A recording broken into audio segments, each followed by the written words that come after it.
呢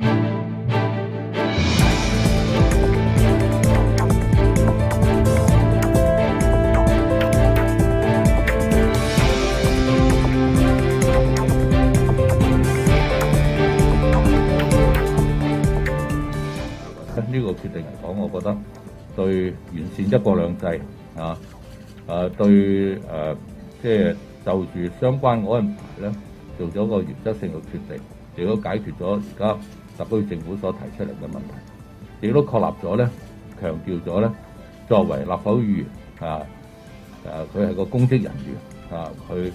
法會立法機關咧係一個非常重要嘅組成部分對於立法會議員咧係有嚴格嘅要求。咁喺香港嚟講咧，我哋嘅法院咧，第一就承認咧人大嘅決定咧喺法律上咧係有約束力。咁我哋咧就有一個叫做 JR 司法覆核嘅程序嘅。咁但係咧，人大常委會嘅決定咧並不屬於我哋司法機關嘅管轄權。